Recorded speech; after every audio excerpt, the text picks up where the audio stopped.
You know what I like to do sometimes after school on Friday? Yeah. I will sometimes go to the McDonald's that I talked about. That's right. You do that. I do. And I did it, but usually I feel bad about it. I have I have that guilt, like the foreigner guilt. Yes, of course. Am I insane for that? Like I feel guilty going to McDonald's. Because that's what they're expecting, Ray. They're expecting the American to go to McDonald's. Right, yeah. No, I would too, yeah. But I was in such a good mood the other day. It was a Friday. It's like school. I would expect a Japanese person to always go to Benihana. Yes, that's what they do when they live abroad. Right, yeah. There's an iPhone app for them that finds the nearest Benihana. I was riding my bike home from school a couple Fridays ago, and I was in a good mood. And I know I was in a good mood because I was humming the 1996 Olympic theme to myself, which is what I do when I'm in a really good mood. Yeah, what was that theme? Was it? Oh, okay, yeah. That's the one. I thought that was the... Okay, never mind. I think it's all of them. But yeah, I don't know. I played it in marching band, and I think the sheet music was labeled 96 Olympics. Nice. Anyway, I went to the McDonald's, and I was so happy because it was empty.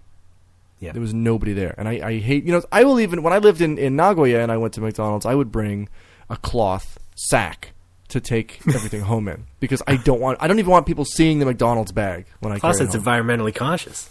Yeah, well, no, I still take the McDonald's bags and just put them inside the cloth bag. Oh, that's right. It'd be great if you unwrapped the burgers, too, and just stuffed them in the cloth bag. Fries spilling out of my pockets. Chocolate shake down my pants. Yeah. It's so awesome because there's no cars in the parking lot. There's nobody in the McDonald's except the staff, and I go right in.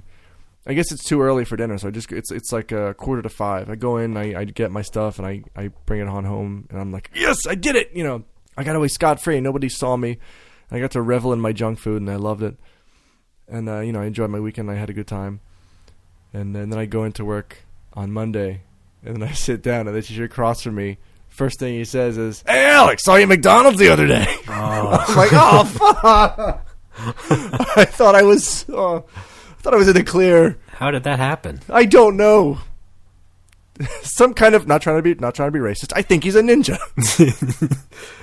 Okay. You said it was empty. It was. I don't know how he saw, unless he was working there, and I don't think that's a possibility. Did you say there were people parked out front or something? There was nobody parked out front. Okay. Huh. Yeah, I don't know where. Maybe he was across the street. It's possible. He was on a stakeout. I guess. He was spying on you on behalf of the school or whatever.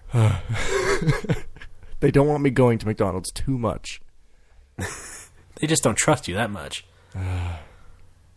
Not like the guy who was there last. What was his name? Oh, Robert. Rob, yeah. Yeah, all the kids keep calling me Robert sometimes. I always hear of that happening. And every time they do it, I get to stop them and go, "Who? I'm Alex." Yes. Yeah. I joke a lot about saying that. I actually do say that when they call me Robert. Yeah. Here's my tip: bring the soundboard into class. Oh my God. Yeah. That's a great idea. Yeah. I'm from Italy. No, that has nothing to do. Well, I guess maybe if you ever, start again, you have to introduce yourself in a new job. You'd be like, yeah, I'm Alex. I'm from Italy. I'm Kareem Abdul-Jabbar. Actually, yeah, when you mentioned the Olympics, then walking to McDonald's, I imagined you meeting Michael Johnson in there. You remember, I think it was the 94 Olympics in Atlanta, Georgia? No, it's 96. Oh, that was 96? Yeah. What was the one with the pipe bomb? That was the pipe bomb? Right. Richard Jewell, 96. That's it. I remember watching, for some reason, when the pipe bomb thing went down, I was watching TV like at 2 a.m, at 13 years old, eating a thing of mint chocolate chip ice cream. Oh, you know what I would do? I would stay up late, too, when I was that age in the Olympics, but I would eat, like, pizza Lunchables. And watch the Olympics? Yeah. And then maybe flip over and watch World News Now, which was, like, the early morning news show on ABC. The WNN. That's where Anderson Cooper started.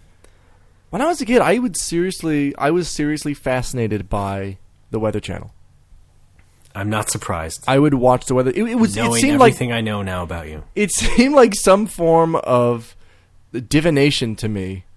Like we know that this weather is going to move down here this way. I don't know. I found it fascinating. What else did you like? Preview channel? Preview channel, yeah. See what's on.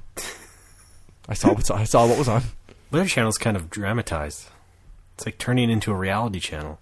Or at least the way they present it. The Weather Channel? Yeah. Are we talking about the same Weather Channel? Yes. I mean, they're trying to stay relevant, and so they don't make reality shows. I'm saying they have a presentation that's sort of like it sometimes. It's very over-dramatized, and, they have promos and stuff that are really intense. Put in some more lightning flashes. That's Jimbo. He's been there for 30 years. Low pressure front. Who gives a fuck?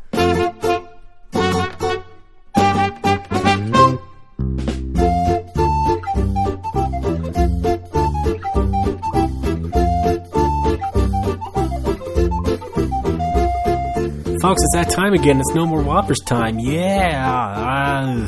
Excuse me. How you doing? My name is Ray Barnholt, horticulture specialist to the stars. And with me, as always, Alex Fraioli. He likes it family size. I do. You know what? Not content with normal or, fun. Don't even bother with the fun size. What is fun size? Huh? What is that? Right. Hi, I'm doing stand-up comedy now. What's going Middle on? name Costco. That's right. All right. Angry about nothing. How you doing, Alex? Great. I actually had a good week. Can you believe it? Yeah. Folks, I'm not all doom and gloom. And I didn't went have to Otakon 3 times. God damn it. I can't believe it, yeah. Oh, all right, just you wait. I'm fighting fire with fire this episode. I had a good week. I apologize for my rudeness last week. I think it was the burn getting to me. I had a Monster Energy drink, so I'll be a perfect gentleman this week. Not to worry, folks. Yeah, well, it's kind of weird. It's it's called Monster on the can, but you might turn out better than you were with burn. Yeah. With burn, it was sort of a slow burn of your insanity. Yes, that is actually what the Japanese copy reads on the can. Yeah. Well, I'm glad you're all hopped up on something better this week, and yes. Hopefully it turns out better. But I do miss your yelling. I mean, you're still good at yelling. Oh, there's plenty of that! Yeah, not really. Yeah, okay. I'm addicted. They got a hold of me. Hey, you know what, folks? Not addicted. I have still smoke-free since April 3. Oh, that's my new rhyme for that. Smoke-free since April 3. You're right. Wait, smoke-free. Is there anything relating to smoking that rhymes with April? Because I'd like to use that. Like something free since April 3. I have no idea. Okay. Maybe they'll Folks, brand like a nicotine patch that or something. Slabril. Right. Doesn't even work. Gapril. I don't know. Oh, wow. That's something totally different. It's only for gays. That's that's... Well, okay. Well, they don't discriminate. It's smoking's evil. It's bad for everybody. That's true. I had a decent week, even though I was working my least favorite elementary school this week. In fact, I did have School of Hard Knocks. Yes, School of Hard Knockers. Had the vice principal. I had the vice principal come around to my desk and confirm with me some schedule changes, and then hand me a schedule, which I then started to mark up in my highlighter. I use 3 different highlighters. I color code my schedule. To 5th graders are blue, 6th graders are purple, everything else is green. So I highlight the 5th and the 6th graders, and I hate to be one of those green people. They're called Martians, I believe. You just said everything else. Everything else is green. Yeah, fuck. Oh no! I highlighted all the 1st through 4th grade stuff green, and then I did all the 5th grade stuff blue, and I got out the purple. I'm about to do purple, and the vice principal comes around to my desk to I don't know why, but then he starts highlighting my schedule. Okay. He's like, oh, you forgot to highlight this one. Let me do it. And just with green, starts highlighting everything else. Completely fucking up my system. Of course. And then I'm like, and then towards the end, he realizes, oh, wait a minute, are you color coding these? I'm like, yeah, I am. And he's like, oh, I'm sorry. And are you color coding these? Yeah. With this highlighter? Yeah. This other highlighter? Yeah. With the ink coming out of the highlighter in different colors? Oh, so you're color coding them. Yes. God. Beautiful, beautiful. I don't know, yeah, just I don't know. I don't know why he was like. Why would you write on somebody else's schedule? Right? Yeah, why would you? I wouldn't. I would never do that. I'm not that kind of guy. Don't lump me in with him. All right. But how did you resolve that? I crumpled it up and I printed out a new schedule. Fortunately, my company emails me the same schedule, so I just printed out a new one. Yeah. Well, then that's good. Yeah. A minor annoyance. I have adjusted my strategy for my little therapy journal that I keep on my netbook at school. Yes. Have you mentioned it on the show before? I think Several maybe thousand not times. in the sense that you introduced it formally. Oh, okay. You mentioned Folks, it in passing. when I have free time at my job, I will write into a little journal. It's a gigantic text document.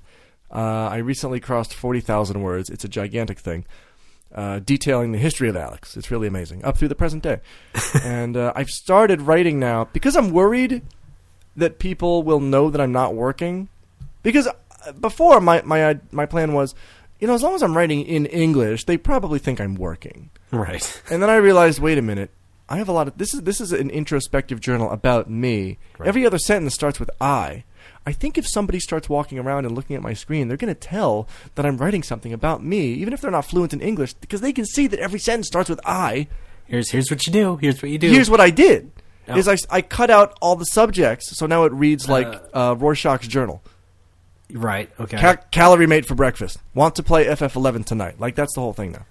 It's a good idea. My idea was going to be that you just put a different word in front of I every time to throw them off, like corn. I was at the store today. Well, then it sounds like I'm talking to corn. Vagina. I was thinking about Ray and, like that. I don't think so.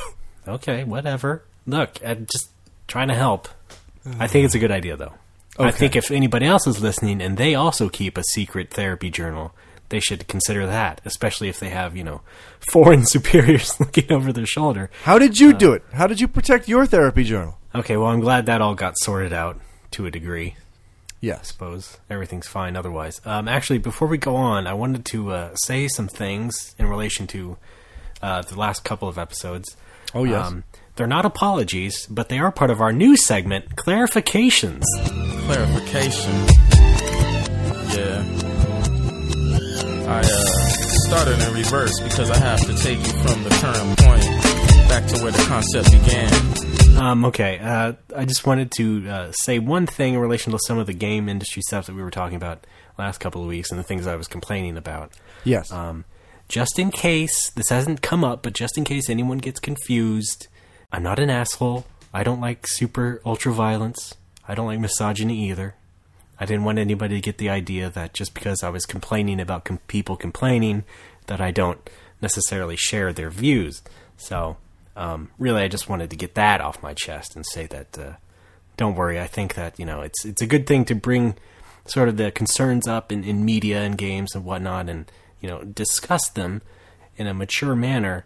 I don't think it's so great to just sort of complain sort of off the cuff and, just sort of overreact about things that, have been a constant thing in media for many years, but nonetheless, it is a good thing to bring it up in relation to games because, some of that misogynist stuff and some of the ultra-violent stuff is kind of concerning, and it is worth talking about, but not, let's calm down a bit, Let's not get too mad right off the bat. Let's talk about this like mature individuals.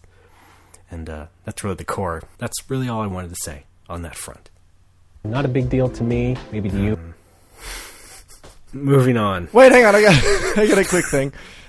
Semi-apology, really. All right. I came down very hard on Should we make this a new segment? Semi-apologies. Yeah, semi-apologies. Right.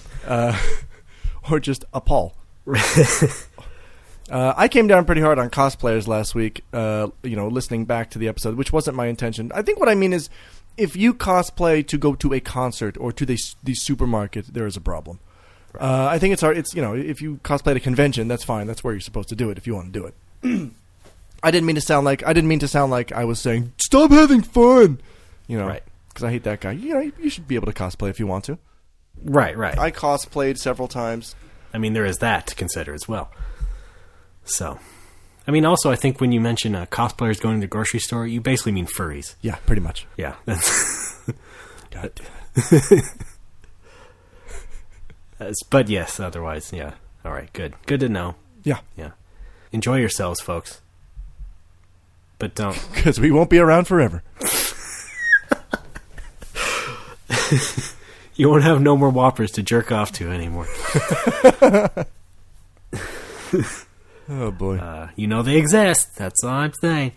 All right, so that's good. Are we good? We are good. Oh, yeah. One other thing I wanted to clarify was that, you know how I was bitching about nerd humor the other week? Quite a bit. We got on that. One thing that I didn't really touch on was funny things about games that I do like. And I'd like to thank listener Ike, who actually asked the question to me on Twitter the other day. And I gave him an answer, or two. So I'd like to share that with you as well. In terms of just like riffing on games and stuff, I really like the Retsu guys. I don't like those guys. I don't think you like their name, basically. Well, no. No, it's not just the name. I think it's the fact that they don't use high-quality microphones. Oh my God. Big deal. Okay, I'm sorry. Keep going. Wow. Guess who's Alex? I think it's Holy me. Crap. Yeah. I'm Alex. There we go. No, okay. I like them anyway because they are funny without trying to be or sound like MST3K or Riff Tracks. They just take, full long plays of games and just sort of improvise riffs on it, and they are actually kind of funny. Of course, they are long most of the time, so you actually have to have this, the wherewithal to want to watch the whole thing. But they're good guys. They know what they're doing, I would say. No matter what Alex says right now. I'm Alex. Okay. Yeah, refute that one. Shit. You're a good Got guy. me again. So another sort of video thing that I like is JonTron, which is this young guy who makes these really sort of absurdist videos about games. They're reviews in the way that, everybody else has perverted the video review of a game into whatever the fuck they want to do, skits or whatever. And his are particularly funny. They're, like I said, they're kind of absurdist, so me describing them right now would be not very good because me not explaining things good. We'll link to one in the show notes. Yeah, exactly. We always do that, right? Every episode, yeah. You'll find it there anyway. So yeah, JonTron and Retsu are good on the video side. I even like a webcomic, believe it or not. What? A game webcomic. No. Not 100% like it, but I do, like the general idea and sort of the execution behind it. Brawl in the Family. I've heard of that. Yeah, I think I showed you one or two before. It's a very cute strip about, Nintendo characters and all that, and there's lots of different in-jokes and stuff. It's not great all the time. In fact, I think it was much better way back in the early days. It's just some guy, making these cute cartoons. A lot of them are kind of clever. So I liked that for a time, I guess I could say, because there's still that sort of lingering sadness of an adult guy just making these super cutesy cartoons about Mario and Kirby characters and stuff. I mean, it's sort of gotten out of hand, I think. Right, here's my Kirby impression. Oh my God! There we go. Relevant. So there's that. If you want to check out some early Brawl in the Family strips, go ahead and do that. I mean, that's something that I liked. Again, not completely. Definitely not to the extent that I've liked Mystery Science Theater. But yeah, those are some examples. So there you go. Now, Alex, I heard that you went partying. You heard wrong! Wrong, asshole. Here's what happened. I didn't mean that to happen. There's a new segment. You heard wrong. Wrong asshole. You could call that one and make it like a half-hearted wrong asshole. Yeah. Then have the two fight each other. I'm sorry. So last night I was invited out to a dinner to celebrate a teacher's marriage. A teacher at one of my schools recently got married, and so she and her new husband were celebrated at a dinner. Good for you! Yeah, I stood up there, I raised my glass, and I said, good for you! Thank you. And I was expecting, typically when you go to these teacher outings, it's at an izakaya, a Japanese-style bar, or a place like that where you're just drinking all night and having fun. Right. And while this was nice, it was a French restaurant. It was not all you can drink. It was a very nice meal. Oui. Hey, there we go. It was very delicious food. Not all you can drink. I think I had a glass of wine. That's too bad.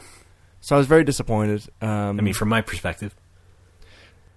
But you're the one not drinking. Well, yeah. So it wasn't a huge deal. I was perfectly happy with the delicious food as well.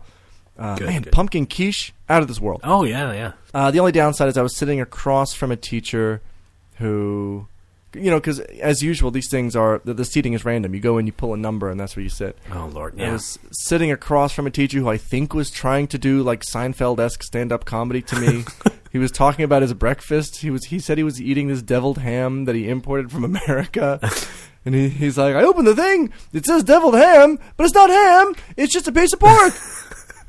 That's not really ham. They should call it deviled pork. Was this guy Japanese? Yeah, he was. Okay, Yeah, all right. I'm sort of affecting the voice to kind of. I didn't know if it was maybe another foreign guy. No. All right, well that's good. So I had to deal with that, and then I had to deal with another teacher next to me. I think she's the nurse who had trouble believing that fireflies exist in America.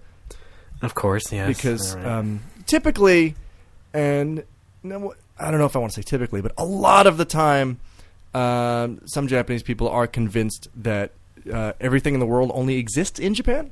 Right. It's a long-standing traditional thought. Yeah, that culture. I had a guy try to convince me once that Japan invented the fast food drive-thru. Pretty sure that's not true.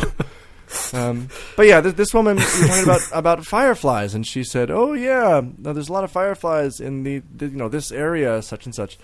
And I said to her, "Oh yeah, I love fireflies. My little sister and I used to catch them when we were kids." And her thought process was not, "Oh, when Alex was little, he and his sister used to catch fireflies in America." She actually jumped to, "Oh, somehow when Alex and his sister were kids, they came to Japan and caught fireflies." Right. And yeah, for like, there's a 30-second span in the conversation where her brain is frozen, and I'm trying. I've lost her, and I've got to backtrack and explain. No. They exist outside of fireflies exist in other countries. Yeah. Anyway. I think that happens a lot with certain things in Japanese culture that are sort of magnified as cliches. Yeah. Like fireflies are sort of that, summer vacation sort of fucking cliche stuff that you see in all sorts of media about it. Yeah. So, TV shows, what have you. So that becomes sort of a thing that's magnified as Japan. Yeah. So in that particular case, I can understand that. But yeah, in other things that you bring up, yeah. But, those two interactions I thought were more humorous than anything else, so I just kind of let them slide. Anyway, the teacher and her new husband were there, and we congratulated them. That was nice. And about 3/4 of the way through the dinner, the new husband turns to me and says, "Hi." And I said, "I'm Alex." Yes. we sort of, introduced ourselves. What up, Al? Right. Yeah. He said, "Hey, this is going to sound kind of weird, but you're single, right?" And I said, "Yes." He said, "Well, I'd like to introduce you to someone." Want to join us tonight? Oh, wow. I said, "Yes, I am single." He said, I'd like to introduce you to someone." Mm-hmm. I said, "Okay." So I said, "All right." So I go back to eating, and I'm thinking, all right, well, sometime, I guess, in the coming weeks, I'm going to be invited out to meet this friend, who turns out to be a friend of the wife of the teacher. All right. So I'm, finished my meal thinking, oh, that'll be nice. I'll get to socialize sometime soon.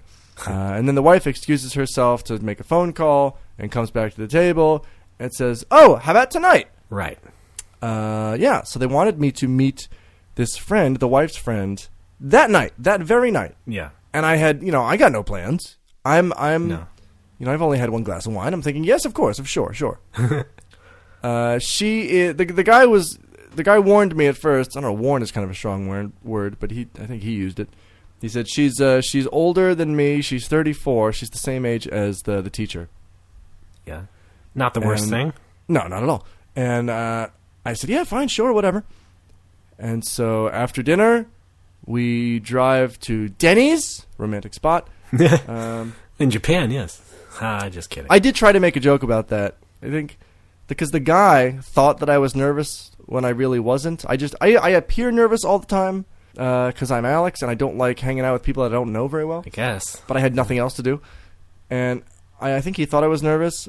So we're pulling into Denny's and he says, "Oh, don't worry. Everyone has to meet for the first time." At Denny's? Yeah, that's what I said. I said back to him, "At Denny's?" And he didn't get it. I think he said, yes, we're at Denny's." I'm like, okay. Like I was just confirming where we were. He's like, "I could take you to McDonald's if you wanted." Oh, fuck. No. So, you know what? At that point, it's about 9. We get to Denny's at 9. I kind of regret choosing to go. I really just wanted to go home and play FF11 and go to bed. Of course. You know, because I'm Alex. Like, women again. Screw Well, this. no, but my course of action right now is dating is on hold until the bar is sorted out. You know, until everything is because I want to focus and put all of my energy into the bar first, and then you put in a good 5 years of Dragon Quest X. You come back later, then maybe you'll reconsider the fact of maybe getting a girl. Possibly. Yeah. It's all up in the air. We'll see what happens. It is. So I kind of don't want to be there, but I go in kind of reluctantly. All right, fine. We sit down at the table, and I'm very worried about this because I've had pretty bad experiences when people try to hook me up, and I'm dreading the whole thing. Yeah. I almost excused myself and said, you know what, I'm just gonna go, but I didn't because they'd already called her and she was on her way. Yeah. So she shows up, and then the original couple excuse themselves and leave us two alone. And it turns out it was fantastic, and we talked for 2 hours. All right. Well, there you go. So it was good. It all worked out. She was amazing. Good. Amazing all around. Yes. She used to be an elementary school teacher, and she quit because she couldn't take it, and now she works. She does a manual translation for an automotive company. Uh-huh. Which means her English is phenomenal. Oh, okay. Which is nice as well. Yeah, she's just very sweet and very smart and, nice down-to-earth person, which is nice. Yeah. Can I ask this? Yes, go. Glasses? Only in the car. Okay. Not quite sure what that was about. Not a problem. I'll take it. All right. So yeah, I believe we exchanged contact information and may hang out again in the future. I don't know. Yeah. Now again, I've got to keep this all sort of on a casual level because again, I don't want to become too invested in any particular person until the bar is under control. All right. But and once that happens, I may have a fling. A flingy thing. There we go. Just don't go breaking hearts, okay? I don't do that. Oh, come on. You don't? Couple you don't? Because I'm Italian, you know. Give me a break. Well, then, okay. Sounds like it was a good enough night. Yeah, it was fun. And then I took the train home at about 11:30. Oh, okay, yeah. Reasonable. Got home and played Final Fantasy 11 and went to bed. Right. Of course. I'm leveling a mule now.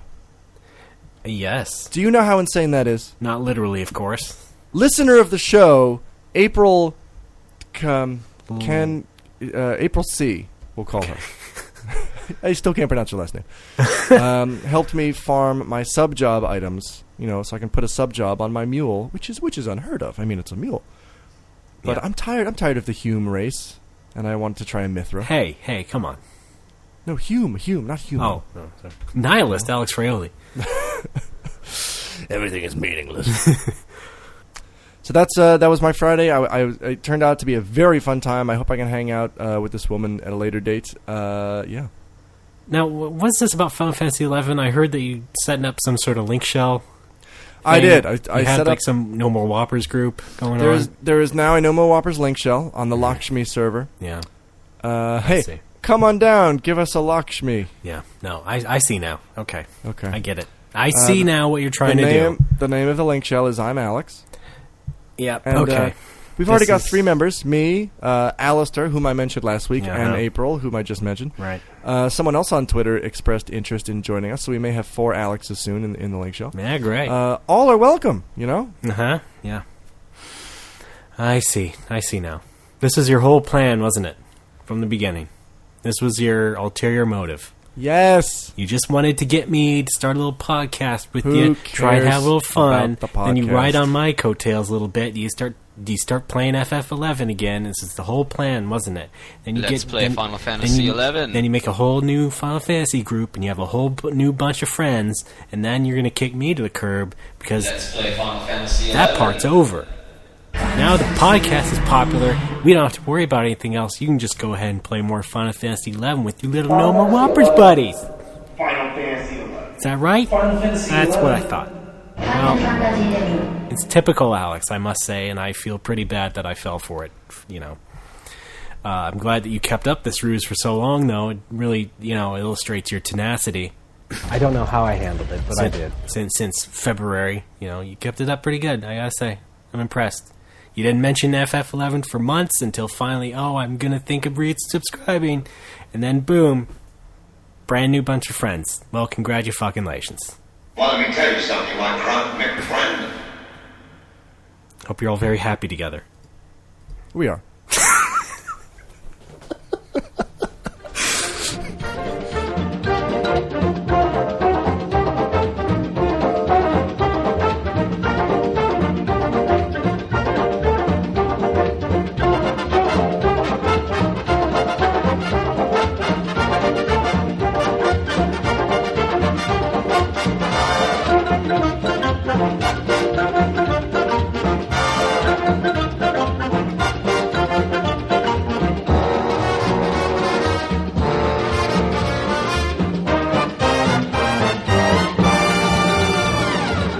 Folks, we're back to the show. Let's rock and roll. Everything's going okay, right? I'm an ISP. you know, I used to work for a company called Nova. That is correct. And I on Facebook, when you put in your employment history, you know, I couldn't find Nova, so I just typed in Nova. Yes. And then I hit enter. Let me guess. Wait, I don't mean to jump on your toes. Step on your toes. Well, you are. Did it pull up PBS and show Nova? I wish it did. Oh, dang. Okay. No, it didn't pull up anything. There was nothing to pull up. I said this was before Facebook made you choose something from its list of crap. Oh, okay. This was you actually fill out a field with whatever you want, and that's what it is. I see. So I put in Nova. This was in like 2006 or 7. Put in Nova, hit enter, forgot about it. And then I guess over time, Facebook switched to all this, autofill bullshit, right. And you couldn't actually have independent stuff in your field anymore. It all had to come from Facebook's, list of crap. And if your company or whatever didn't exist, you're just out of luck, apparently. Right. So what happened, I guess, is over time, Nova got changed to Nova University. Mm-hmm. Facebook just took it upon itself. This is probably what he meant, and turned my Nova into Nova University. Right. And now I can't get rid of it. I don't know how to get rid of it. But it's the same Nova, isn't it? No, it's not the same Nova. There is no. I worked for Nova, the English-speaking company, not Nova University. Well, you implied that it was a name change or something. What? How did I imply that? No, Facebook. It is Facebook changed it. Facebook assumed that what I meant was Nova University. All right. I'm sorry, you implied it to me. No, I do. Oh, folks, right in. What do you think? I understand now. So, Facebook assumed that what I meant was Nova University. So they just, let's make it Nova University. So what is Nova University? It's a university somewhere called Nova University. Oh, all right. Is it one of them Christian schools? I don't know what it is, but I've never taught there. I've never worked there. And yet I can't get this thing off of my profile. I don't know how to delete it. So now it looks like I'm hey, check it out. I used to work at Nova University. You seriously can't delete it? There's no I don't know how. I tried. No. There's no X. I go to edit work history, and there's nothing. There's no option for getting rid of it. Wow, that's pretty shitty. But typical Facebook. Yeah. Thanks, Zuck. Oh my God! Remember when Google Plus came out and people deleted their Facebook accounts to go to Google Plus? Yeah. Wasn't that a time? What a bunch of simps. Amazing. I love it. All right, that's all. I still have mine. Yeah. In fact, I made a Scroll Google Plus page because Facebook won't let me use all capitals. What? So there would be a Scroll Facebook page if I could use all capitals, like I write the name of the thing as, which is very funny because they have like Square Enix's official fan page. They get to write it all in capitals because like they always do. I don't know. Who do I have to call? Is what I want to know. Ghostbusters. Yes. Thank you. That seems like the kind of thing like if you pay them, they probably let you do it. Like everything on Facebook now. Sure. I mean, I wouldn't be surprised, but I don't see the link for that. Just like you can't see the link to delete your thing. Did you listen to the live at the episode of Jordan Jesse Go from Max FunCon? Yeah. They mentioned that Facebook now when you post something from your things page, like if you have a podcast, for example, it doesn't go out to everybody anymore. It only goes out to like a percentage of the people who follow that thing. Oh, cute. Yeah, and to reach all of the people who follow you now, you have to pay. Cute. Yeah. I wonder if we're in that boat. I don't know. I'm hoping it only We still applies... have less than 50 people, though, right? Yeah, I'm hoping it only applies to stuff that's super popular. Right. Like, hey, if you want to reach all of your fan base, you better pay up. But we were reaching them before you instituted this bullshit policy. Yeah, okay. So folks don't like us on Facebook. No. Well, I mean, existing likers can still, do that. But no one else, please. Tell you what, write down "I like no more Whoppers" on a piece of paper. Yes. Mail it to us. I just didn't want people jumping on my back saying, "Hey, how come he claims to work for Nova University?" Right. I really don't. I should claim to work for the PBS show Nova. It's a good show. Yes. Yeah. Did you see that Nova special on Italian sushi? Yes. Fantastic. Yes. With commentary by Alex Fraioli. That's called Italian sushi. And Penn Jillette, whoever that was. No, it sounds like who is but it? It's not. It's an infomercial guy on YouTube that I found. All right, sorry. It sounds like Penn Jillette. Or even a little bit of Albert Brooks. Hey, this one sounds like Teller. I'm Kareem Abdul-Jabbar. Hey, this one sounds like Ray Barnholt. I'm Alex. What? It doesn't? All right then. Fuck you. I already bought it! Well, we wish your Facebook page luck, as we do all Facebook pages. Thank you very much. I'm doing my best. So let's move on. .org. Big backers of No More Whoppers, I should add. Yes. I have something new to talk about. Go. So I have something new about video games to talk about. And in fact, perhaps rant about. Won't that be fun? Yes. So this week was the official big release of Indie Game the Movie. I don't know if you were familiar with it, Alex. Maybe some of our listeners are. But the final version came out this week, to all the big outlets. You can get it on iTunes. You can get it on Steam for some reason as an enhanced app on Steam, and you can get achievements for it. Don't ask me about that. I don't. But either way, the movie's out, and it's been hyped up for several months now. It started out as a Kickstarter project, actually. The filmmakers tried to get some extra money for it, and here we are. And it's gotten plenty of praise. And Alex, I don't know if you're familiar with it again. I'm just kidding. But so yeah, whether or not you're familiar with it, I'm going to describe it to you anyway. I'm completely unfamiliar. I want you to go for it. Thank you. Okay, so it's a documentary. It's a documentary. It follows technically 3 people, but also an extra party of how they made Super Meat Boy and Fez, and also some bits from Jonathan Blow, who made Braid. Some, reflective stuff about that game. But basically just following the 2 guys who made Super Meat Boy and the guy who made Fez, and their struggles to basically finish it and get it out the door, and what other sort of stuff happens around that. I found it interesting on a basic level, but I was sort of annoyed by some of the things that it does. First of all, the fact that their opening shot is of a dangling Super Nintendo controller from a power line, and that can fuck right off. What?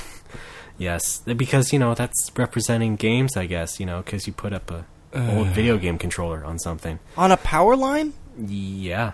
What do you mean? Like somebody throws your gym shoes up onto the right. Oh boy. Right. Yeah. So that's sort of the symbol of the movie. It's also sort of in the poster as well. To symbolize all the Super Nintendo games that these guys make. Yeah, exactly. Well, these guys Pretty were very obvious. inspired by the games that they played way back when. Sort of how every movie opens with a shot of a camera. Yeah. So it starts with the Super Meat Boy guys, Tommy and Ed. They both work on it remotely from different ends of the country. Edmund is in California, and Tommy's in North Carolina, living with his parents and making it. And Fez, which is made by Phil Fish, who I may have mentioned a few months ago when he made some controversial comments that weren't really all that controversial back at GDC. Nevertheless, he is. Isn't Phil Lesh the drummer for the Grateful Dead? No, Phil Fish. Oh, I'm sorry. No, nor is it the Abe Vigoda character. Okay.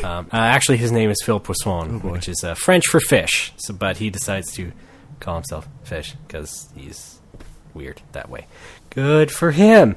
I'm going to make third-person jumps. So basically, there's the whole first act of the film is basically endearing these guys to you. It's basically feel sorry time, and that they introduce how they made the games, like the Super Meat Boy guys. Tommy in particular, he's like, I want to help my parents, this would be great if it was a success and it made some money because I could help my parents pay off their debt. And then also there's stuff from Jonathan Blow, who created Braid, as I said. He's just sort of in these other segments from his home, just sort of reflecting on Braid, because he's sort of positioned as the big daddy success. His game came out, a couple years prior, and it was a huge success, worldwide stuff and all that. Everybody loved it. I loved Wesley Snipes, particularly in Braid 2. That's, you've been in Japan too long. That's not what I mean. Oh, there we go. Jonathan Blow is kind of I hate to say it, but he's kind of a blowhard sometimes. However, I have to say that this movie did not really make him hateable in any sort of sense, mostly because he was just talking about himself and his game. Usually in other interviews with him, if he talks about anything else to do with video games, it's just like a complete roll eyes sort of deal for me. Okay. So I give the filmmakers credit for not really lingering too much on what John thought of anything else aside from his game. So good for that. I'll get back to that later, though.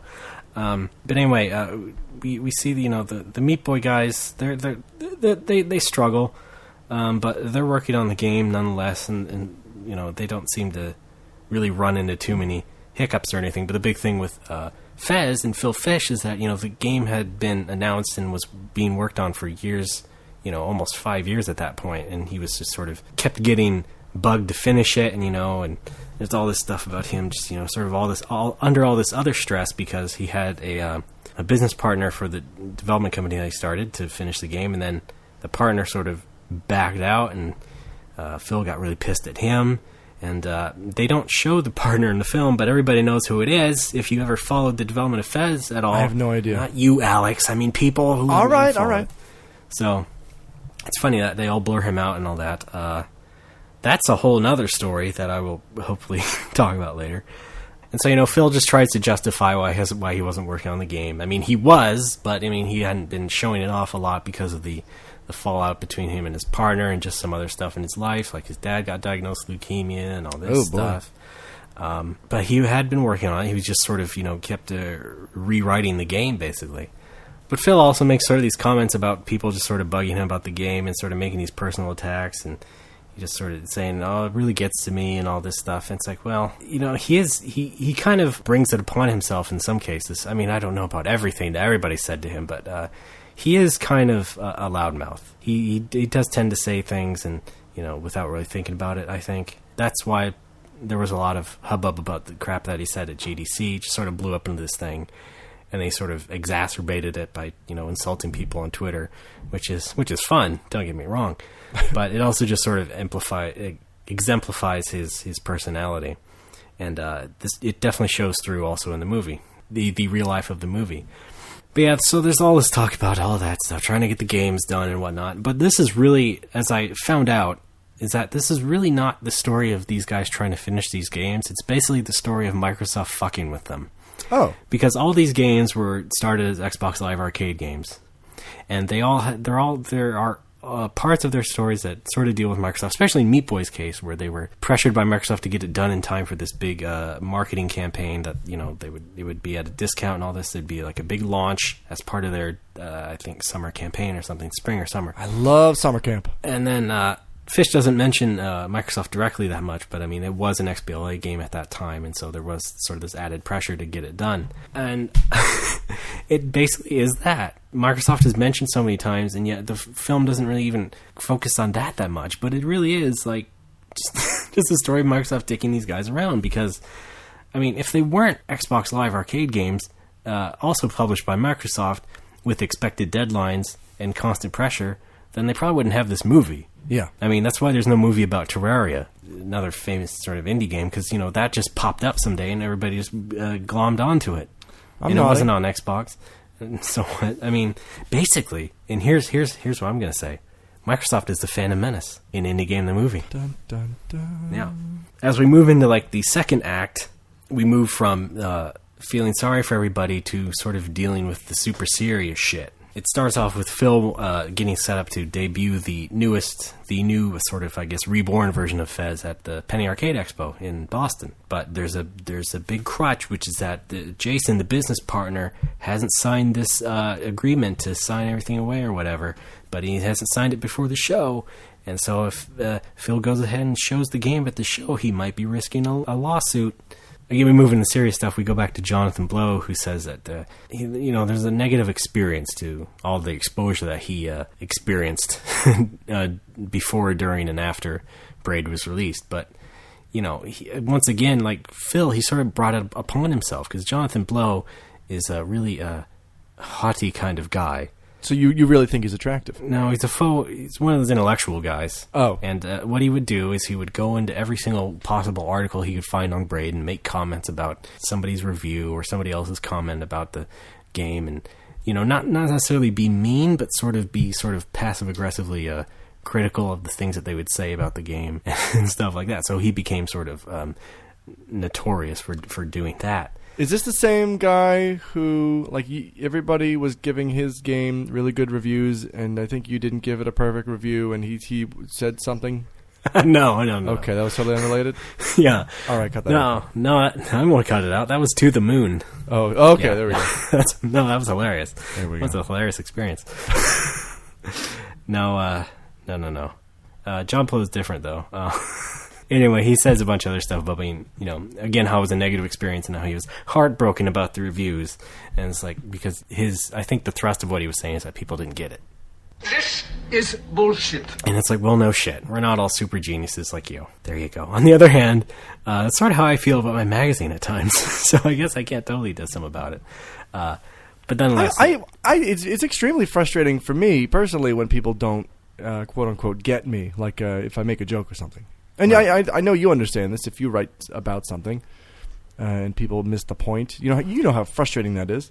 Right, but I'm also not quite as into my own smarts as John Blow would be. Oh, okay.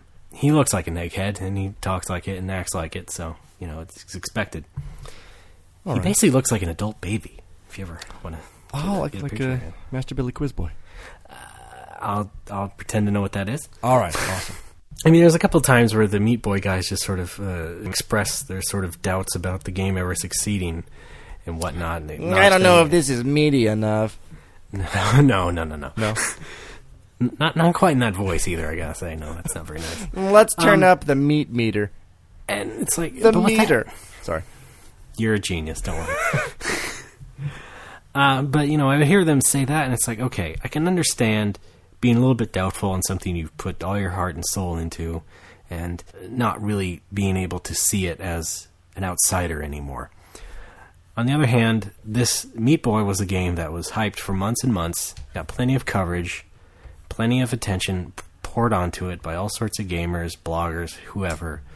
Vloggers. And I just can't believe that their doubtfulness was so pronounced as it was in the film. It's like, you didn't know, but you had to have some modicum of confidence that it would do well, based on everything that was happened. Plus, by the way, you're being published by Microsoft on XBLA, so...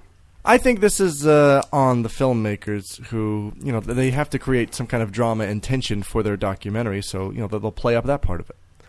Yeah, I mean, but even in the ways they actually say it, their tone as they say this stuff is like, oh, okay. So eventually, like, the Super Meat Boy gets finished. They submit it to Microsoft, and it's all ready to be on the special campaign. And this is related to what I was saying about, the doubtfulness, because apparently there's a scene where Tommy, one of the guys, it's release day, so he goes up on Xbox Live, and he can't find it on the menu. And he's flipping through the stuff, and it's like, he going, where is it? What the fuck? And I'm there going, well, it's probably under New Arrivals, like everything else, because you're not going to New Arrivals. Maybe you should just press A on New Arrivals there, and maybe they would show you pressing A on New Arrivals. That'd probably help out a bit. Okay, never mind. You're going to write a mean email to Microsoft instead. Okay, and then that's that. And then Tommy goes and has a depressive breakfast with his family. And it's like, well, for God's sakes, it's not like everything about that release of the game hinged on that one little marketing ad, for their Game Feast campaign or whatever.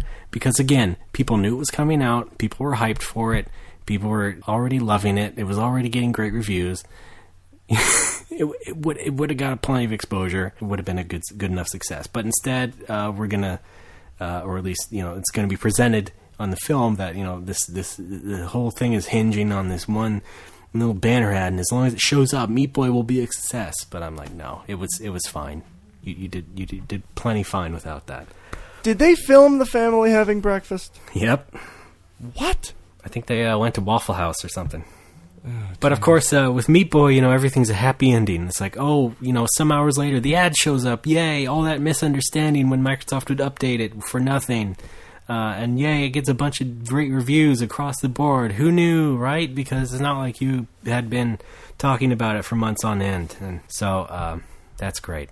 Tommy can eventually pay his parents' debt, and the game is a huge success. So that ties that up. Meanwhile, back at PAX with Fez and Phil and all that, he's going to get set up the game, on the show floor and have people play it. Ooh.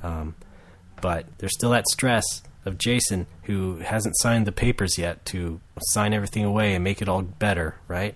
What does that mean? Well, the whole thing was that he hadn't signed this agreement that would basically absolve him of the ownership of the game and all the other properties. Because, like I said... Wait, why does he want to do that? Because he's not Phil's partner anymore. What happened? I don't know. They had a falling out. Oh, okay. I went over this. Okay. Because Phil, once again, if Phil decides to show the game and nothing's signed, then he can risk a lawsuit. But he won't get one.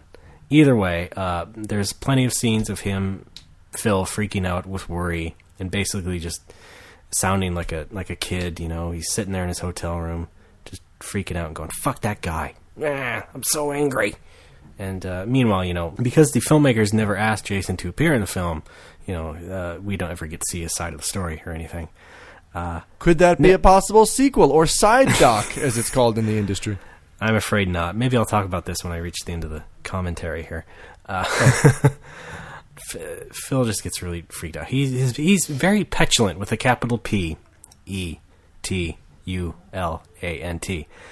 So he goes ahead and just goes and sets up the game on the show floor. Uh-oh. I don't like how this is shaping up. Oh, yeah.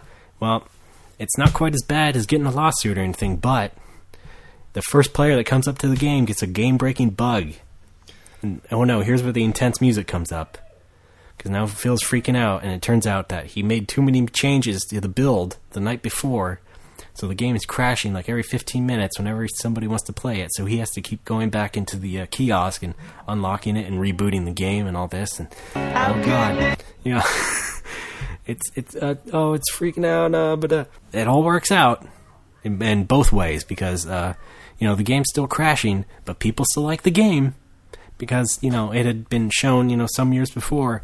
And people had loved it, so there was really no worry about that. Wait a minute, how many years was this thing in development? Well, let's see. It was announced and not announced, but it was revealed in 2008. Okay. Yeah. And it had already won awards and stuff, so people, that's why I was saying before, people were really hyped up for it and sort of bugging Phil to get it done. But yeah, what do you know? Everyone likes it anyway. And then we're back to saying dramatic things about how this is a big success and everything. I feel so much better. And then Phil's new business partner comes up to him and says, to talk to him, Jason, and it's, everything was fine. Okay, he signed it. Everything was good. And so they high five. Yeah, there you go. Now he's going to sign. Everything's good. Fez is going to work out. I should mention that the new business partner, Ken Schachter, is listed as an executive producer on the film.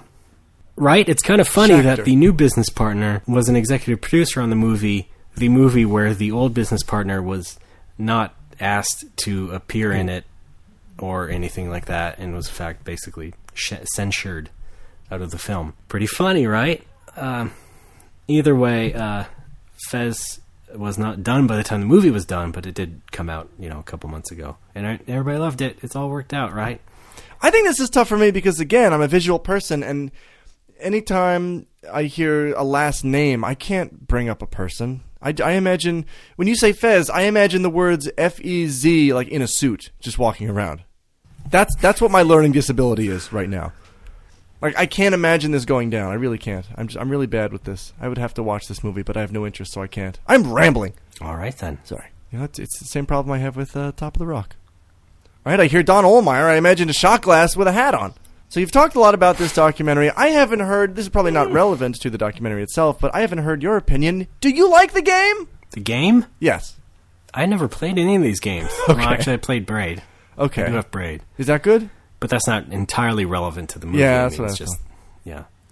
I'm not interested in either one. Okay. Especially not Meat Boy. I don't think Meat Boy really necessarily deserved all the 9s and 10s and 9.5s that it got. What is it? Because it's got that kind of cloying name that every time I see it on Twitter, it gets less and less clever until I think, this. Why won't people stop talking about this stupid thing? It's one of those endurance platformers, like it's one stage, maybe it's like one screen and you're trying to get Meat Boy through the series of traps and whatnot and reach the goal. I'm imagining like Inside Out Boy from the old Nickelodeon shorts. Yeah, I think that was exactly their concept. Okay.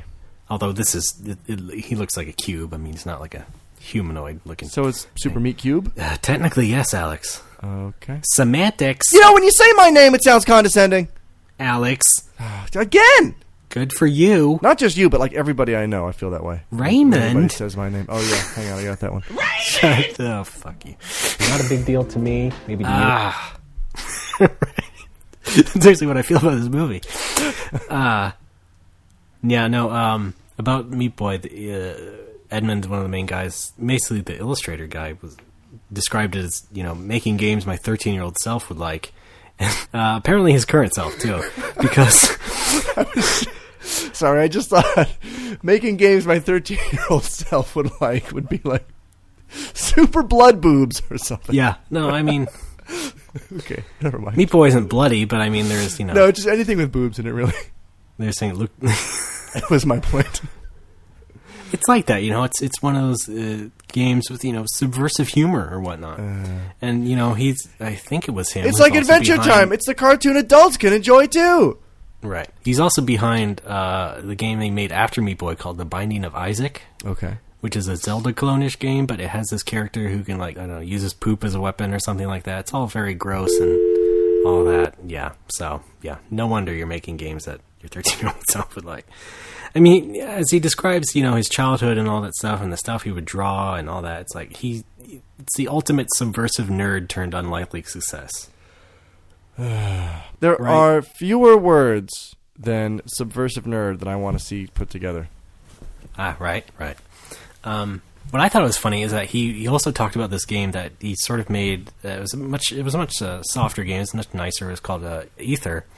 It was sort of, I guess, dedicated to his niece or whatever. It's very nice. It was about this little guy floating around in space, and he meets all these other different beings that are all sort of depressed and whatnot. And I was like, God, why doesn't that the one succeed? Because that one sounds great, and it looks great. It sounds really touching and all that, very personal. It doesn't have the poop. Why didn't that one? Yeah, exactly. Instead of dumbass Meat Boy and Binding of Isaac, why can't we pay more attention to that? Not just the movie, but people in general. Ray, maybe you should be making games. Maybe. Why? Have you seen my notebooks? No. I should have. Just the one where you put me on a gibbon's body. I don't know what the hell that was about. That seemed mean-spirited. I cosplayed several times. God damn.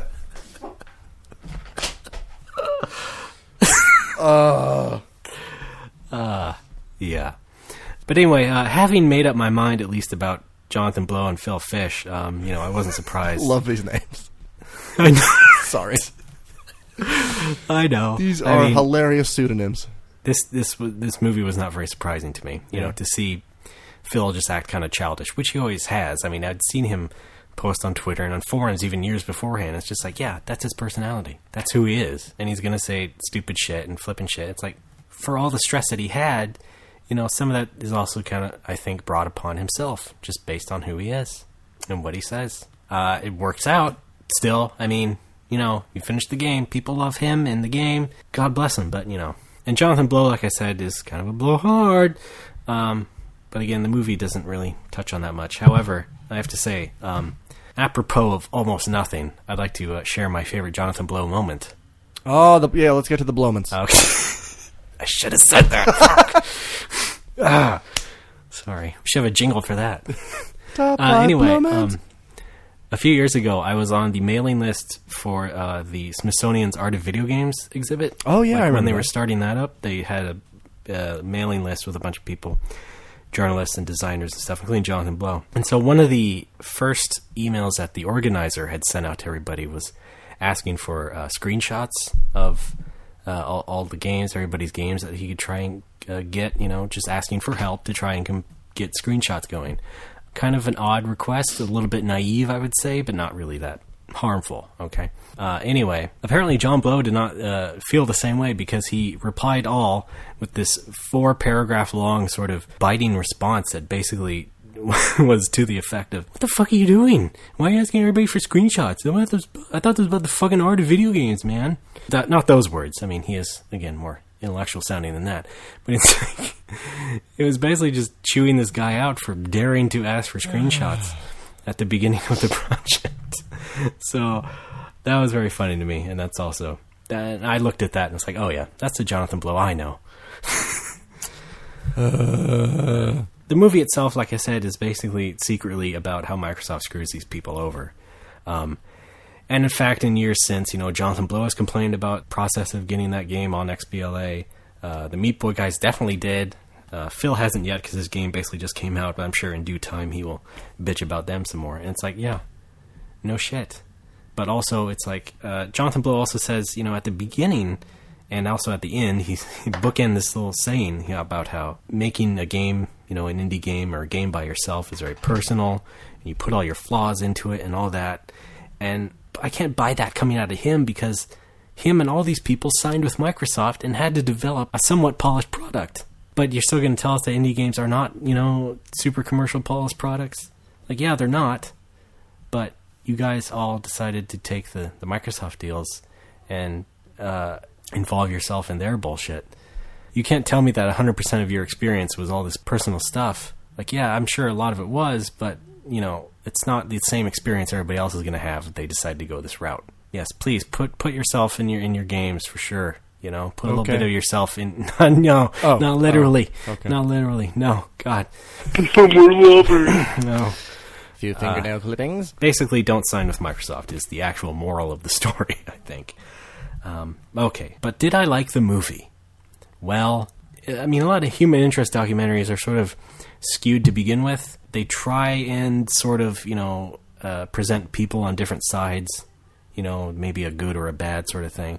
I think in this case, it's more like the movie trying to get you on the side of the movie in the way that it was presented, and a lot of the shots that it used. Like, there's a lot of really super artificial shots of, like, Phil Fish, like, looking introspective at the bar, and then, him underwater as well. So it's all these wide shots that are, sort of seem manufactured. I find the majority of documentaries manipulative to begin with. Yeah. No, I can't watch documentaries usually, because I feel like everything is being presented to push me in one direction. By virtue of the fact that they don't even include, Phil's ex-business partner, for one thing. And they never really asked him to be in it. And so what they do is they decide to blur him out. And they just let Phil swear at him, indirectly, and just sort of insult him on camera, Yeah. Doesn't work out that way. And this is a nice guy. Actually, whether or not you may remember, you do know him somewhat, Alex. I do? As well, yeah. Indirectly. I don't know if you actually met him in person, but, he used to live in Japan, all that stuff. Oh, did he? Yeah. He's a good guy. He makes chiptune music. And in fact, he's actually working on a new indie game with someone else now called Dyad, I think it's pronounced. It's a PS3 game. And so the main maker of Dyad went on a little Twitter tirade against the makers of the film, because in the credits of the movie it says Phil's ex-business partner was Phil's ex-business partner asked not to participate in the film, which was actually not true, because the wording was wrong. It should have said he was asked not to participate in this film. And so after he complained about that, just I think a couple of days ago, they decided to release an update to the movie and in fact change that line in the credits. Okay. After, by the way, at least a good solid year of promoting the movie and having pre-release screenings and all that stuff. It only took until the actual official wide release online and whatnot for them to actually go ahead and change that. So isn't that beautiful? Wonderful. I'm sorry. I was just searching for a sound clip to make into a drop just now of the Seinfeld, where he goes, "Phil, Mrs. Phil." A fucking train. Because I thought that would be appropriate, but I guess I couldn't find it. Thanks, Alec. I'm sorry. Trying to stay relevant.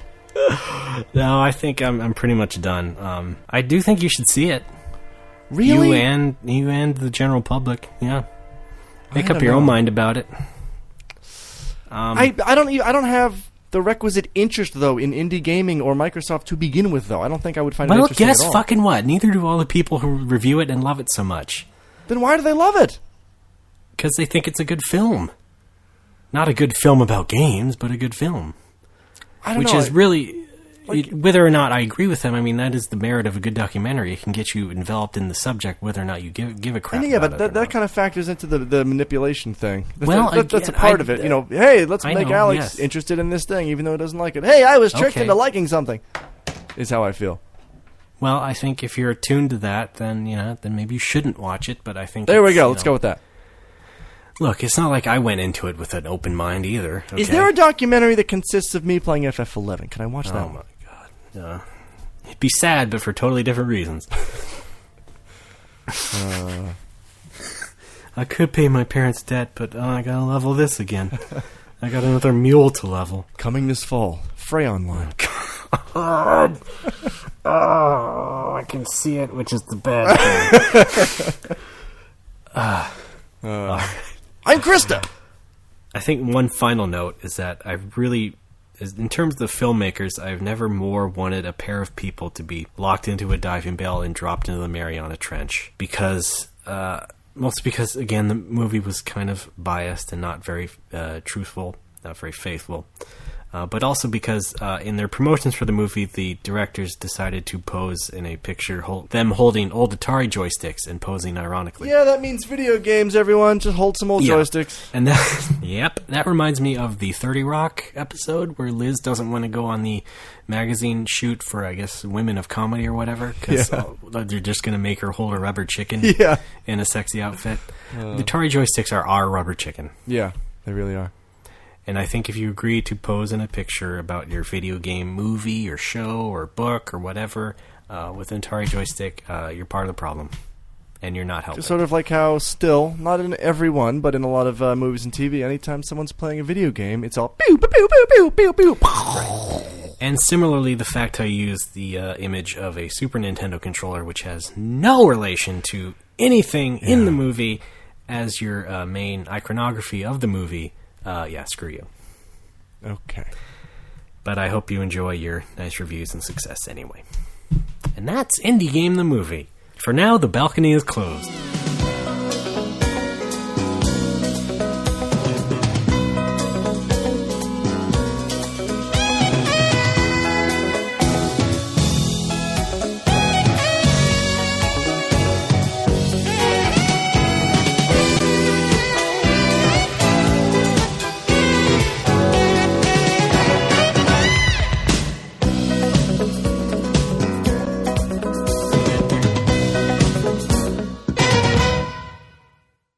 All right, folks, we're back. We're properly re-energized, I think. Can you hear it in my voice? Let me immediately clarify what I just said before. Indie Game the Movie, it's a good watch, not necessarily a great movie. All right? I understand. Love it. That's what I want out of you, understanding. All right, now... Here's my one-word review. Raymond! I'll buy it. All right. Now, folks, we have sort of an unofficial tradition here on the show. We feel it's a service we need to provide, given that our name's No More Whoppers. Something we'd like to call BK News. Exciting things are happening at Burger King. And there is new BK News recently. How about that? What? Wait a minute. What is this? Well, let me read the headline to you. Okay. Burger King bets on Bacon Sundae for summertime. Oh, yeah, I did see this. Yes, so Burger King is launching a new barbecue-themed campaign this summer, and they're going to have a bunch of different stuff, new burgers, new pork sandwiches and stuff like that, including a bacon sundae, an ice cream sundae topped with little flecks of bacon, because barbecue. Let me say that this Sunday has 510 calories, all right, 18 grams of fat, and 61 grams of sugar. So, not the worst thing you can do to yourself, but still. I think I may have mentioned on the show before, maybe it was just to you, Alex, but, bacon is one of those nerd humor things. Yeah. And I can't imagine well, actually I can, because it already happened, the sort of conversation about this that's been flowing around Twitter and whatnot. Which, the general LOLing about this whole thing. I have to get one of these. Yeah. I really think you could sell anything to certain people as long as you put bacon in, around, or next to it. Yes. Like, you've seen... Pre-order Super Meat Boy and get bacon. Like, that's going to pull in a lot of people who wouldn't ordinarily play the game, I guarantee. Yeah. Exactly. You can't pre-order a downloadable game. You can't? Well, on Steam you can, but not everything. There you go. What about downloadable bacon? Hey, I just made a joke. Nerd joke. Hey, God. folks. Hey, bacon.exe. Your computer has a drink holder. Like, dude. Tried to make the sound effect. It didn't work at all. I'm sorry. But anyway, this should be showing up soon, within the next month or two.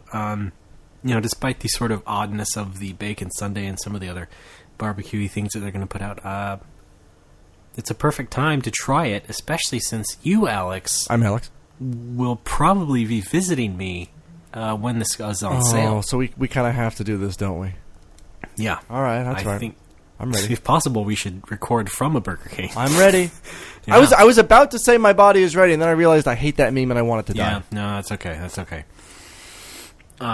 I will say, though, just to be nice, that we should just get one between us, maybe. That's. Well, what if I'm hungry, man?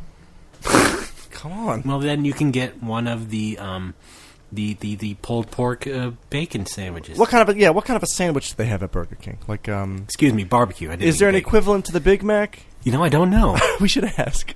Yeah. They have the tender crisp chicken sandwich. I know they have that. I know in Europe. Chicken. I know in Europe they have the Whopper with cheese. Right.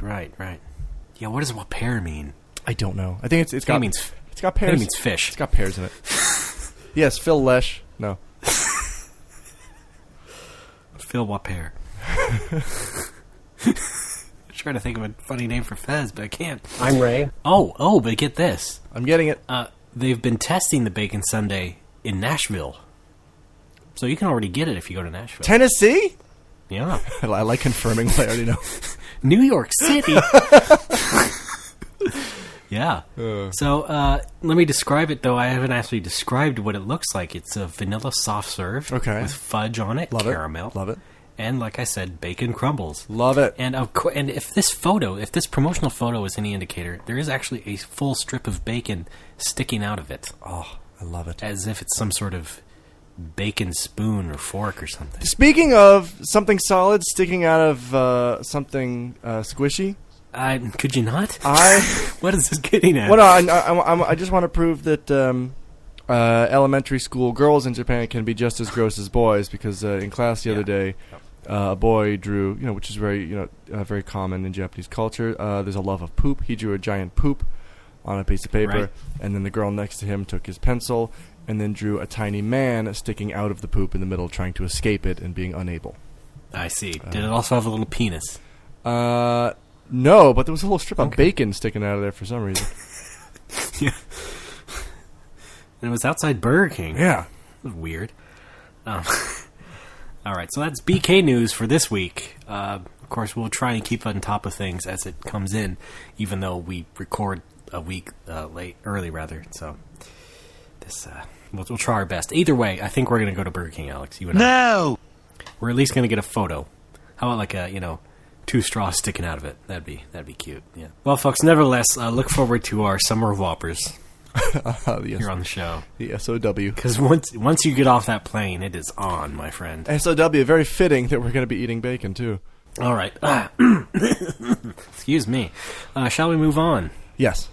No, wait. Hey, you know what? No, why don't we... Okay, fine. Let's just sit right here and not do anything. Linger for a little bit. For once. Jesus, okay.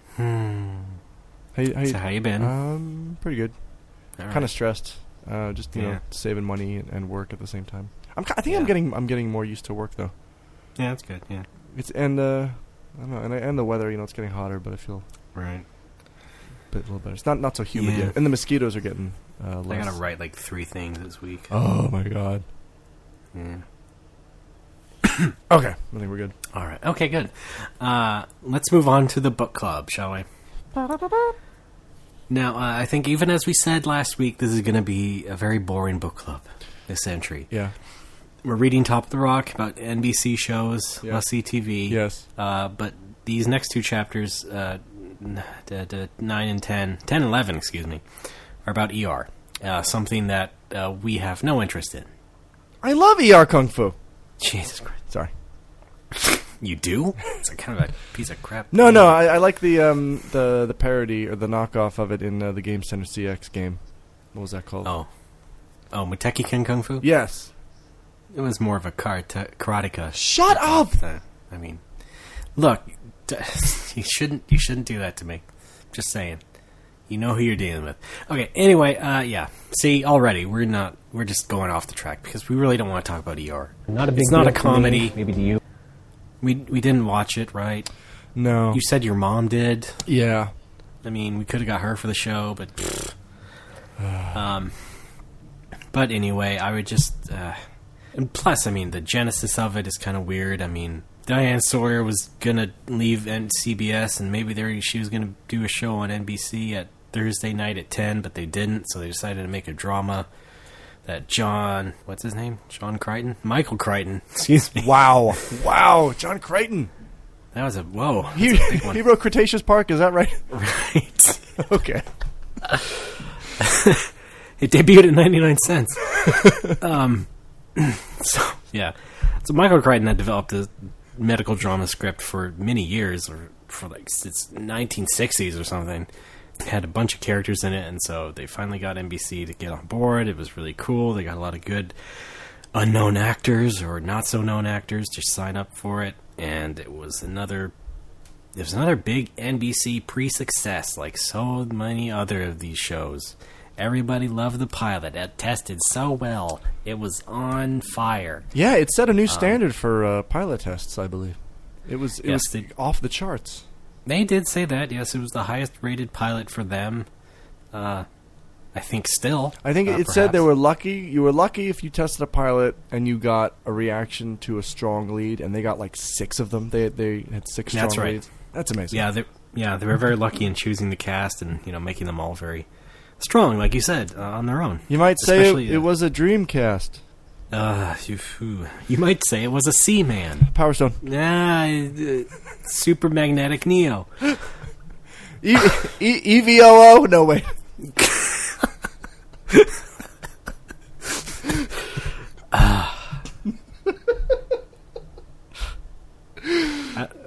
Man, this is a great segment so far. I kind of like this now. I'm an idiot. So, because I'm just kind of indifferent about the whole thing, I didn't pay a whole lot of attention to the story. Sorry, Alex. Oh, wait, you don't care either. Hey! Yeah, you're right. But, I mean, there was a lot of harping on the fact that, yeah, this cast was really great and it was really strong, and, they're all such good actors. Especially Eric LaSalle. I do remember Eric LaSalle. He was very good on that show. Very good actor in general. And he really shone on that show. But again, I didn't watch it all the time, so I don't know. I like the one where George Clooney's character and Brad Pitt break into the casinos to steal the money. Oh, yeah. Remember that? Yeah, Brad Pitt was filling in for the Anthony Edwards character at the time. Yeah. So, it was weird. He wasn't bald, which is really weird, too.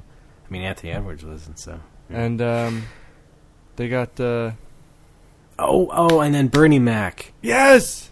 And, what's the guy's name? I don't know. William H. Macy? I think I'm stuck on Grateful Dead because I almost said Jerry Garcia. Anthony Garcia? Oh, Andy Garcia. Andy, there we go. Andy Garcia, yes. Yeah. He was really good. Alex Garcia. Alex Garcia. So there's a lot of talk about how it was a very complex show as well. They had like 160-page scripts a lot of the times, and they had only 18 days to film the episodes, and they were just going through all these pages day after day as compared to any other sort of show, which does, sort of Not as much, right? I mean, I don't know, right? Anyway, there's also some mention of Chicago Hope, which was ER's rival, and of course there's a requisite bit of shitting on Chicago Hope for not being quite as innovative, I suppose, as ER was. Very sort of over-dramatized at times, Chicago Hope was. That sort of, as I think someone put it, it's so hard being a doctor sort of show. Yeah. Whereas ER was just very as real as it could be in that, okay, look, with doctors, no time to sit around and do shit. Let's just, get the jobs done, one after the other. Here they come. There's all this blood. Exactly. Hey, if you want that, just tune it to CBS, I guess, and watch some Chicago Hope. Boy, you should have to go to school for this stuff. That'll be our medical show. Dr. Al. No? Okay. Yes, back in the day when you could still smoke in the hospital, when dinosaurs walked the earth. And yeah, there's some other talk about how ER was cool in other ways, like the Steadicam shots. Oh, yeah. They kept moving with the camera and all that. There was all that walking and talking.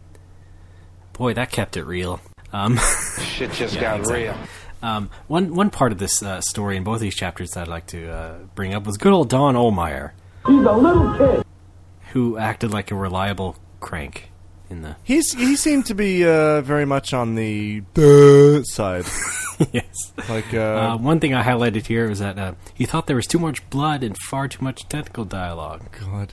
What?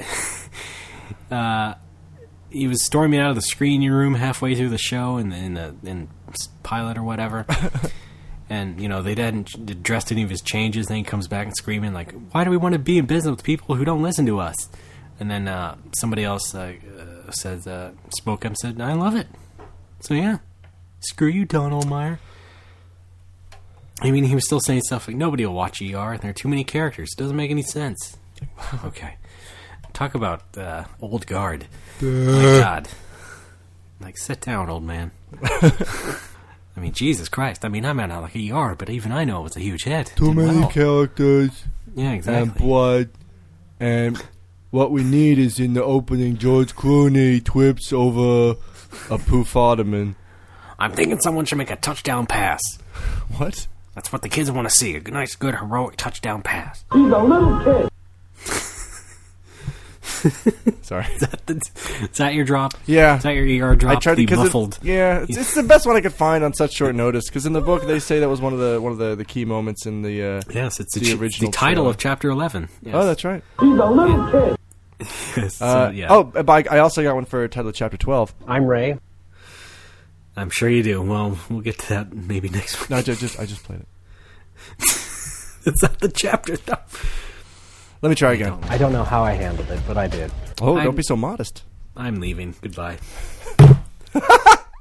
You can't leave. You're a cashier. Where's my cheese balls? Oh, God. All right. I wanted to say that he's a little kid. Yes, okay. That was the big line from one of the early episodes. The pilot is going to be in the audience. They put it in this big ass promo for at the beginning of ER, and that was what hooked people on it. And George Clooney, good at the drama, whatever. So everything was set, right? Oh, Clooney Tunes. Yes, of course. I would like to hear that with more feeling, if you would. Clooney Tunes! Thank you. God damn it. That didn't bleed into my track. Probably did.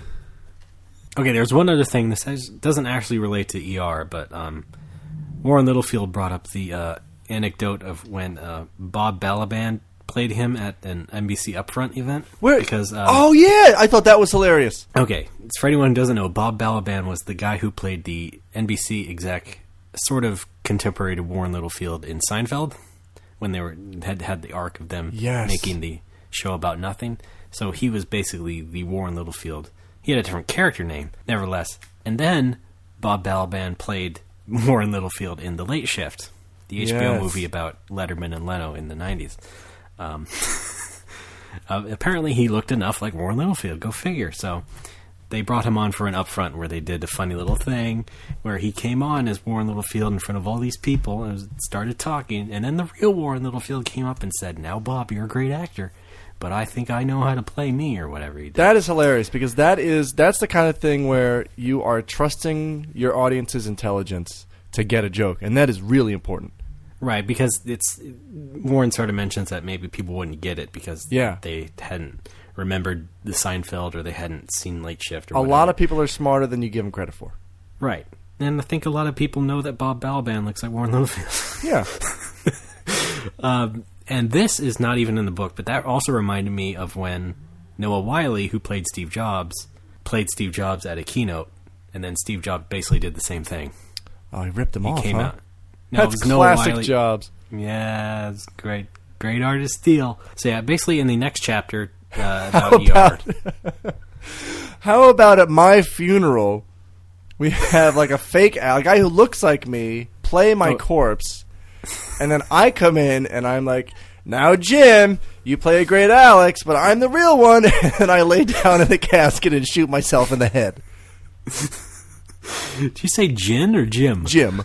Okay. Or Jin. He could be like a genie, like an evil spirit. I could do that. You could do that too. No, I was thinking like Japanese guy. Oh yeah, okay. Jin Kazama from Tekken. Now, Mr.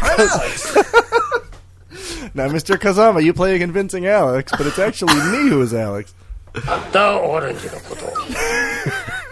have the same drop.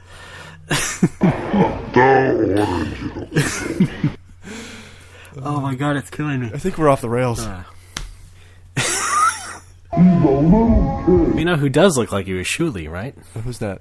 The comedian guy who, Shuli, he appears on Howard Stern, or has appeared on Howard Stern. You're the one that found him. I am? Right? You're the one that showed me this guy. I must be, yeah. Sure. In some of his photos, he looked just like you. Shaved head you, that is. Oh, yeah.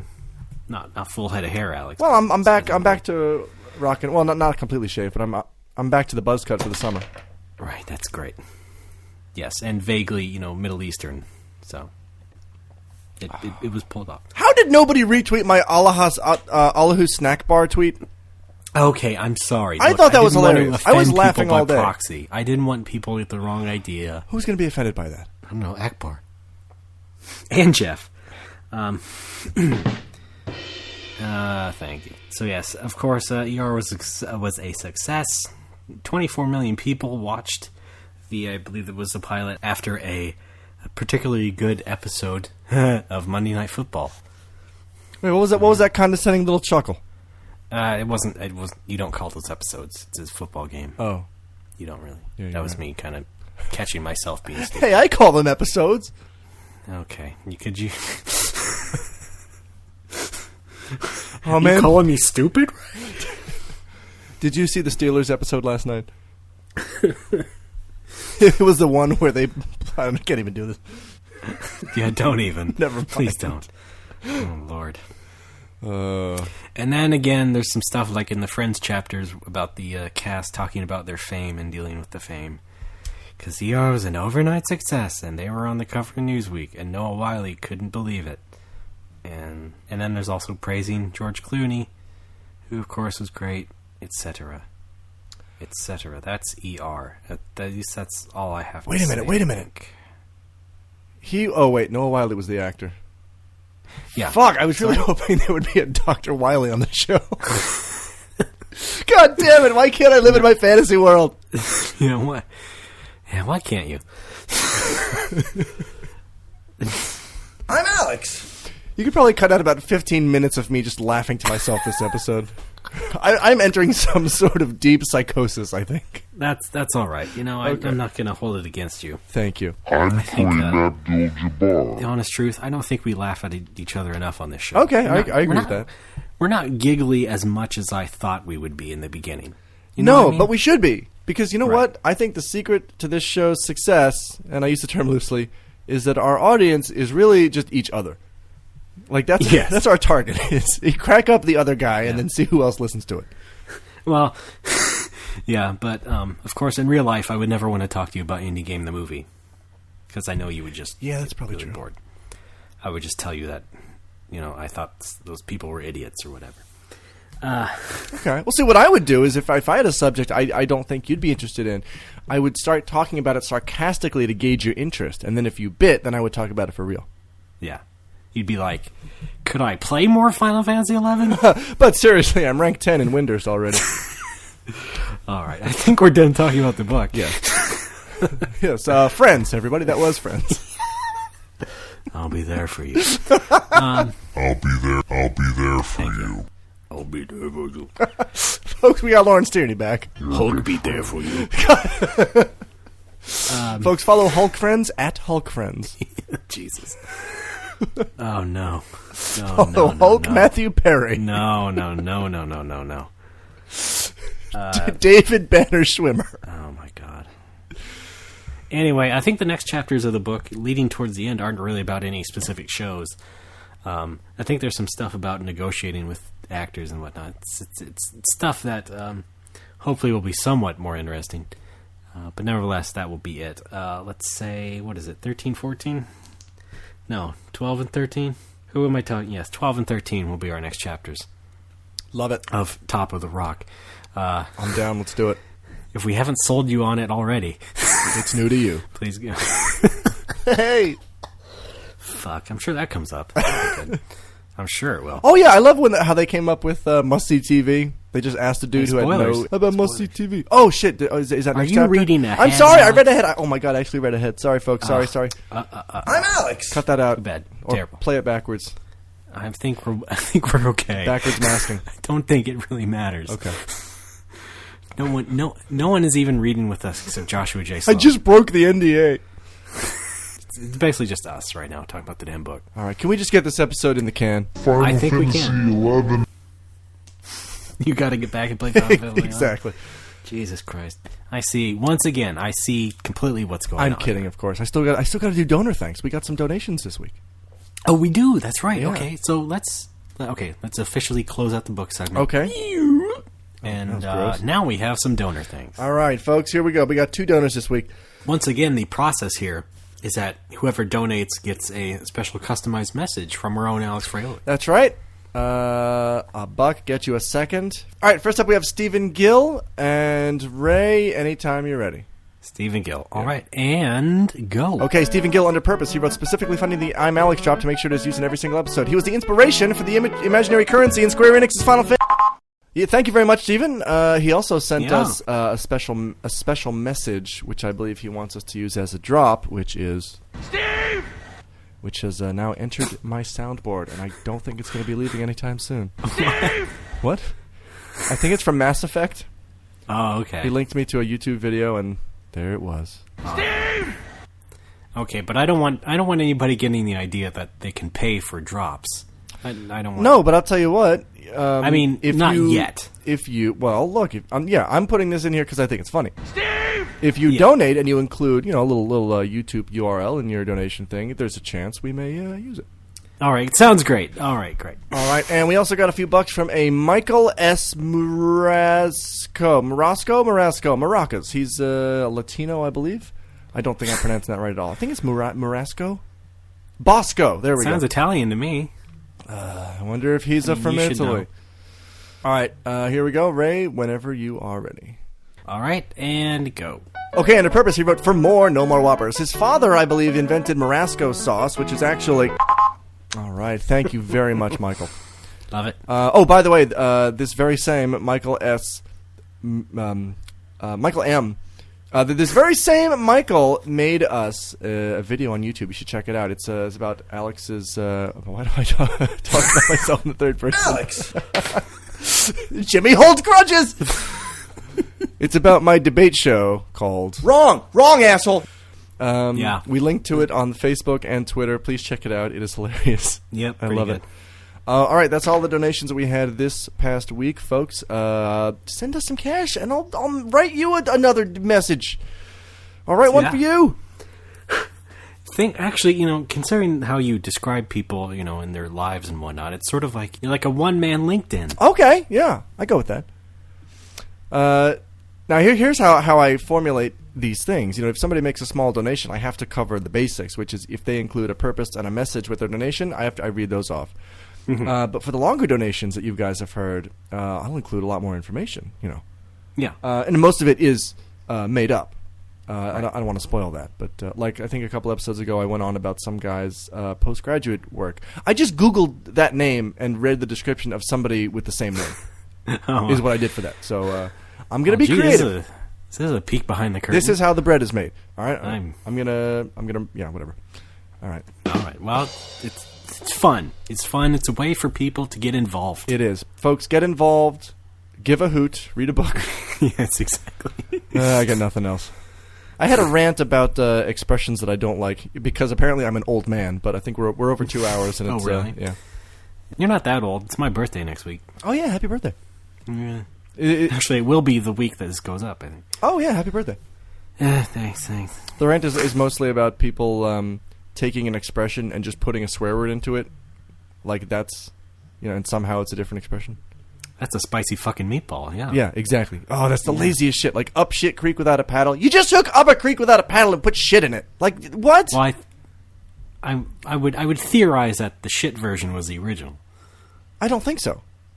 Why would you think that? I mean, that's ridiculous. Or like shit out of luck. You just took out of luck and put shit in front of it. What does that mean? It doesn't mean anything. Well, you weren't kidding. You do sound like an old man. So I also don't like. Let's okay. Put that on the back. First of all, get off my lawn. Second of all, I don't like the phrase "butt dial" either. I think it's just an excuse for people to say "butt." What? Do you know when people say "butt dial"? Like when you accidentally dial someone from your phone shifting around in your pocket. Holy crap! That's Alex Fraioli's standards and practices. No, I think it's lazy. Like if you have your seriously. First of all, nobody puts their phone in their back pocket. Also, I don't like when people say penis after 9 p.m. That's just I don't like that right. either. But like really, if your phone is in your back pocket and you sit down, your phone doesn't dial because you know what happens. You realize you're sitting on your phone and you say, "Oops, I almost sat on my phone." So you wanted to do this next week? You said. No, I just did it. Really. That's pretty much it. Anybody call for a web slinger? Okay. He's a little kid. I think this was a good episode. Yeah, well, I sure hope to God it was. Yeah, let's wrap it up, shall we? Yes. Oh, yeah, that was fun. But anyway, please join us on Tumblr, the main site, nomorewhoppers.tumblr.com. Facebook, of course. Although, again, maybe not. Twitter, No More Whoppers. You can catch up with anything else that we post that's not on Facebook, I guess. Although, definitely send us any photos of things that have Alex on them. Yes! I know we didn't really keep that going, but definitely send us pictures of that. Yeah. Any funny videos you made, like Michael did. I love it. Anything else that shows your love for the show beyond donating. Of course, donating is number one. But yeah, that's always good stuff. Gosh, I always think I forget one other thing. It's like it's some sort of... Steve, can't forget Steve, yeah. Steve, thanks so much. That was my best friend as a kid, Steve. I'm just saying. Our content advisor is standards and practices. Car Talk is technically ending. I know, I heard. Yeah. I even made a pun joke on my sister's Facebook wall when she said that. Oh, really? Because my older sister loves the show, and my nephew posted that he hates the show, and it's that people with better taste don't listen to it. And my response was, our youth analyst was bet our taste. Jesus Christ. So there we go. That's why your family loves you. Yeah, I can only imagine. iTunes, of course, give us good reviews. That's iTunes, right. Give us 5 stars or more if you know what? ever allow that in. Maybe an iOS 6. Hack the system. Let's go 6 stars. Make it happen. Jailbreak is, I think, the proper term when you talk about Apple. Everyone, jailbreak your iTunes. That'll make install something that lets you use 6 stars. Everyone will set up and take notice. Wow, these guys must really be good. Well, Alex, it's been great talking to you. Yes, been a lot of fun. I can't wait till next week when we hopefully find something happier to talk about, because I've been ranting about shit for like 3 weeks straight. Oh, I can't take it I'll anymore. have something. Thank God. I'm getting... You got to take over.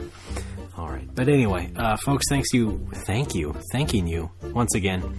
And keep your nose clean, and we'll see you next week. But Gold subscribers, stick around till after the show. We'll have account security tips from J-Date's Alan Breshowitz. There are fewer words, fewer 2 words. There are 2. Fucking take that again. There are no. Fuck. There. It's my own outtakes reel here.